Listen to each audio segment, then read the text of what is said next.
Maayong gabi pag-usab kaninyong tanan mga kaigsunan o sa bisan unsang takna sa adlaw. Malipayon kita nga mapadayon na sab nato ang atong pagtuon dili lang sa mga members sa Green Meadow Baptist Church. Apan sa tanang mga kaigsunan sa pagtuo, maingon man mga tanang nagapaminaw nga unta mapanalanginan kita nga alang sa usa ka pakigsaad kun covenant kita makaplagan nga hibawong mutuman sa gisudlan nato nga kasabutan.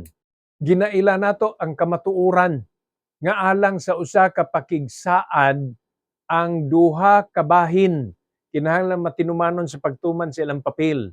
And in case of our covenant with God, we know that God never, ever fails to fulfill His promises. Mao na ang pinaka-importante dinhi karon mga kaigsunan nga sa atong bahin mahimo nato atong papel. Unya ayaw kamo paghikalimot nga ang Dios sa iyang mga kasuguan nagdala kini og saad sa panalangin oras nga matuman kini. Og sa atong pagpadayon karon sa atong mga kabilinggan nga na sa Ginoo, magahisgot kita mahitungod sa mga ikanapulo ug mga halad. This is now all about tithes and offerings. Allow me to read another portion of GMBC Covenant. To give my tithes and offerings cheerfully and regularly for the support of the ministry, including the relief of the poor and needy, and the spreading of the gospel to other people and places, and to give its sacred preeminence over all institution of human origin. Mao ni ang bahin sa balaang kasulatan nga una maghisgot kita dinhi og ikanapulo. Unya hisgutan sab nato ang mga halad. Magabasa ko dinhi sa Malakay chapter 3 verses 8, 9, and 10. Will a man rob God? Yet ye have robbed me. But ye say, wherein have we robbed thee? In tithes and offerings. Ye are cursed with a curse, for ye have robbed me, even this whole nation. Bring ye all the tithes into the storehouse, that there may be meat in mine house. And prove me now herewith, saith the Lord of hosts, if I will not open you the windows of heaven, and pour you out a blessing, that there shall not be room enough to receive it. Ang Dios magapanalangin sa mga pulong nga atong gibasa, ug nga kita mismo nga nagbasa ug nakakat-on ini padayon usab nga mapanalanginan. Mga kaigsunan, adunay mga butang nga angay natong sabton may tungod niining paghatag sa ikanapulo og mga halad. May mga tawo moingon maghatag ta og ikanapulo aron panalanginan. Apan ang Ginoo nga daan sa daghang pamaagi nagpanalangin na kanato. Unya naapoy mga mag-ingon nga sa panahon ra na sa balaod ang ikanapulo. Apan una pa sa balaod, naa na nga daan ang sulti sa Dios dinis balaang kasulatan may tungod sa ikanapulo. Unya bisan pa sa dispensation of grace naa gihapon ang mga pagpanudlo may tungod niini. But allow me first una ta didto nga makatunan nato atong gibasa gikan sa Malakay chapter 3 verses 8 to 10. Ang una din ang pangutana sa Dios, makapangawat ba ang tao ngadto sa Dios? Ingon na iyang pulong. Actually, kung sa tao na nga moingon, makapangawat ba daig mi sa imuha? Ang tubag sa balaang kasulatan sa ikanapulo og mga halad. Kay ang ikanapulo klaro man gyud na nga gibalaan nga iya gyud na sa Dios. Ug sa oras nga di nato na maibalik, dili maihatag, gikuha nato. Ug ang tawag niya ng pagkuha nga dili ato, kung atong tanawon ang technical nga term niya na, it is robbery. Mao na ang pagkawat kung dili na ato niya atong gikuha. Ingon na ang matabo. Unya, gisultian ta dinhi nga adunay tunglo ang ingon ini. Di ni nagpasabot nga ang Kristohanong di mohatag ikanapulo tinunglos impyerno. Apan mauni ang mga tunglo sa pagpakamaayo ug panalangin sa Ginoo. Tungod kay sa oras nga maibalik nimo ang bahin sa Ginoo, ang pagpakamaayo, ang mga panalangin sa Ginoo padayon niya na nga igahatag. Pananglitan og naa kay mga pagpananom kay mao man gyud ang nalatid dinhi may tungod ni sa pagpananom nan ikaw makabaton og pagkaon sa imong kaugalingong panimalay. O kung ikaw nagapananom, iyang badlungon ang mga lumalamoy. Tingali adunay mga peste sa mga pagpananom, apan pwede na nga badlungon sa Ginoo ug dili na matabuan. Unya iya usab nga ablihan ang tambuanan sa kalangitan nga adunay dakong kaarang ug kagahom ang Dios nga mao ang muhatag sa imong mga panginahanglan. I am aware sa mga rason sa uban nga wa pa nakakat-on sa pagbalik sa ikanapulo. Lisod ang panahon. Gamay ra ning akong income. It is true. Apan kana nga duha ka butang nga ako sab naagyan og tingali imo pod nga naeksperyensyahan tinuod nga muyunta lisod ang panahon. Apan mga kaigsuonan sa ngalan nga mao kini ang kabubut-on sa Ginoo. O kung moingon ta nga kulang pa ni sa ngalan nga aduna na kay nadawat gikan sa Ginoo kabilinggan og angay natong himuon kini nga ang iyang bahin maibalik gyud nganha kaniya. Kay aduna siya saad nga oras nga mamahimo kini di lang pulihan. Apan ang iyang sulti buan og panalangin. To those of us nga mag-agi og mga kapakyasan og mga matawag nato nga mga wa natuman sa atong mga pangandoy o kaha nag-anam og kalisod ang panginabuhi, ask yourself, are you giving? Are you returning the part of your partner? Naibalik ba o naihatag ba ang kabahin sa Ginoo? Ang atong Ginoo bisan unsa gidak-on ang iyang panalangin constant nga 10%. Ako ning gimension kay lahi sa atong pamalaod. Sa gobyerno sa Pilipinas, kung ang imong taxable income dako nan mudako usab ang percentage sa imong bayronon hantod nga moabot kinig dul-an o kapin 30% depende sa taxable income. Apan sa Ginoo sa tanan niyang pagpakamaayo, mao gyapon 10% ang iyaha, 10% ang angay natong igabalik. Ang mga ginatawag nga halad, mga kaigsunan, dili na ni sinukod sa ikanapulo. Apan kini base na sa imong gugma nga na sa Ginoo mo nang maghalad. Salamat usab kay nakakat-on ta nga sa paghatag og mga halad nagtudlo pod bisan si Apostle Paul sa mga taga-Corinthians nga nagasulti diha mahitungod sa paghatag nga kung imong madagayaong ihatag nan imo pod nga dawaton nga madagayaon. Apan kung ginagmay o pudyot nga paghatag sparingly nan ginagmay ra sad ang mahimong sumbalik niana. Because we can never outgive God. When you learn to give and give and give, the Lord gives more, gives more, gives more.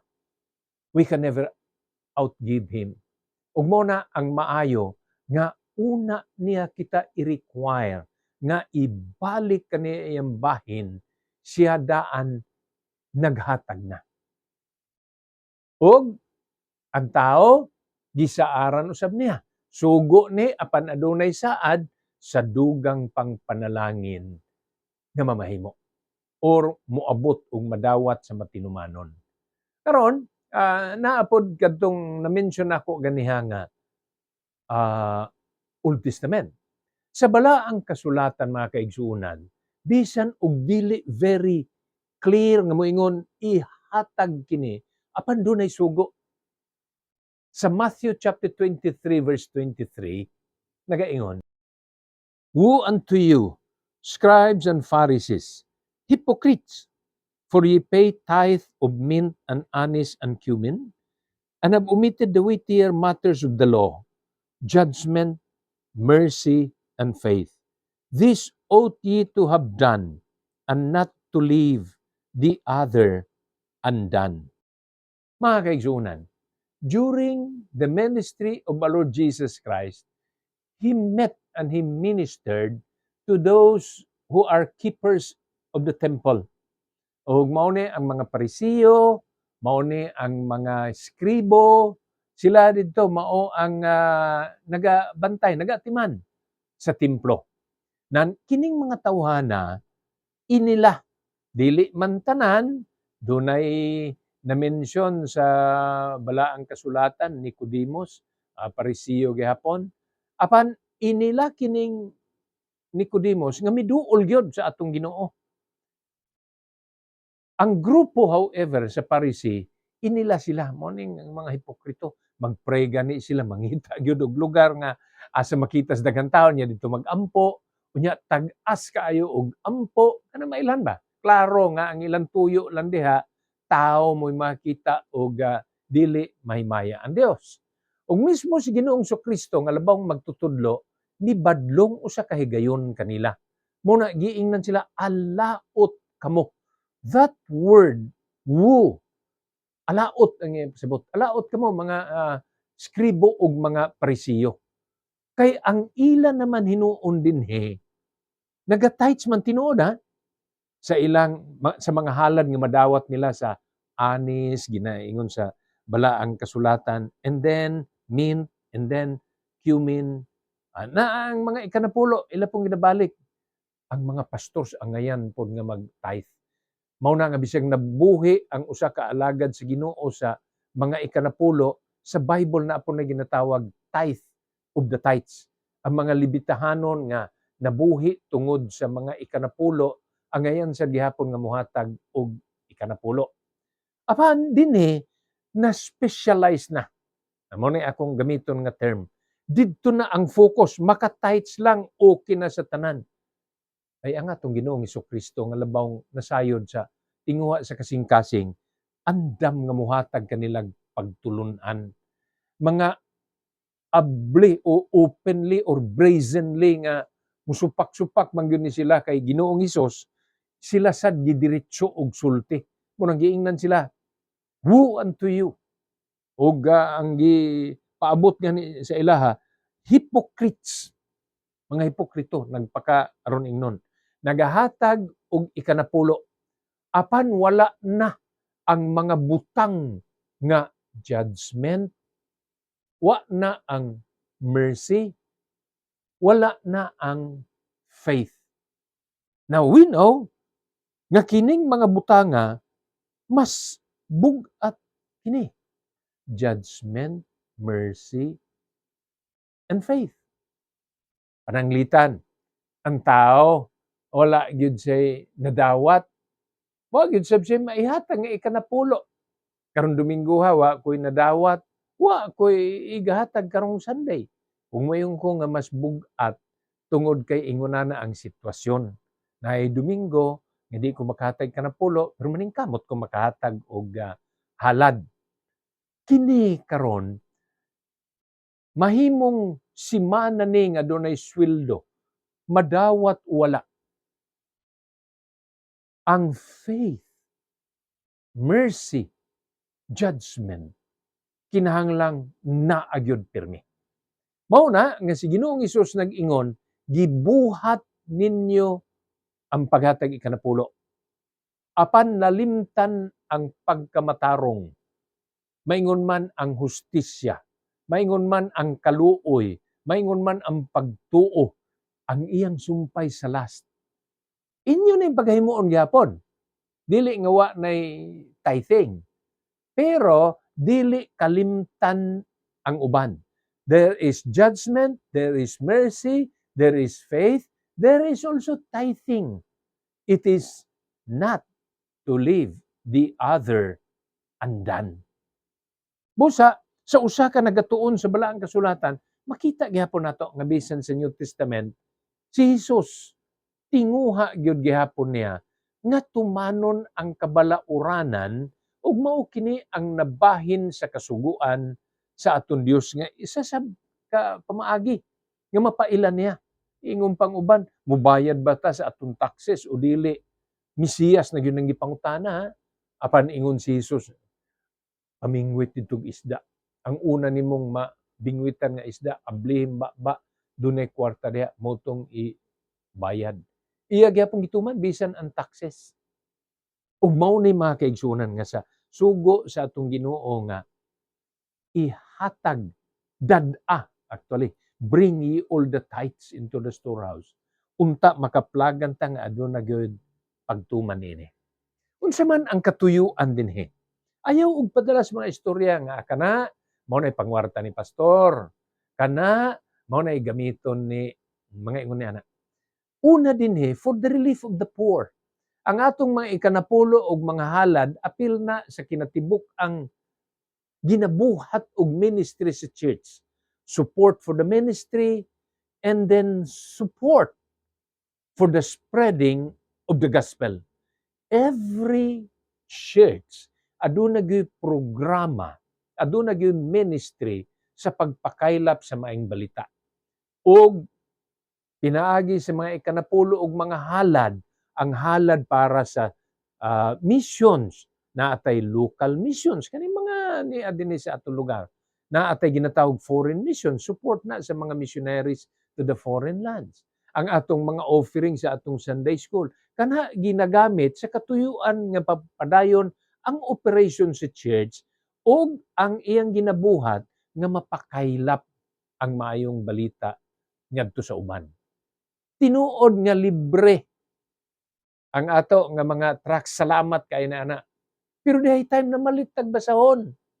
O diha na gikan tithe and offering. Diha na kuhaon gyapon. Tinuod nga lately wa na ta nagapalit og tracts. Pero og ato ng markahan, kung ato ng dadun sa ubang lugar, kinahanglan gihapon ta og salapi para makapadayon ta niana. Diha na magikan gihapon ikanapulo og mga halad. For the relief of the poor, ingon pa sa atong church covenant, kanang atong benevolent offering ato sabna nga ginatabang sa mga nagkinahanglan. Awhagon ta mo mga kaigsunan, dili lang maghatag og benevolent offering tungod kay naa tay communion. Apan himo na to nga practice nga inig ka Domingo nia ang akong listahan sa akong ikanapulo. Nia usab ang para foreign mission. Makita ninyo na sa papel nga atong gihimo. Nia ang para sa local mission. Unya hinumdumi sad benevolent offering. I-practice nato nga ang pagkamanggihatagon maila sa atong kinabuhi. Kay ang pasalig sa Ginoo nga iyang hulipan, it will stand. Mabarugan gyud na niya, tumanon gyud na niya. Busa diha sa ikanapulo og mga halad, ayaw ni himo ang struggle igsoon. Ang gipanalangin ra sa Ginoo mo'y iyang kinahanglanon, ikanapulo niya na iyaha.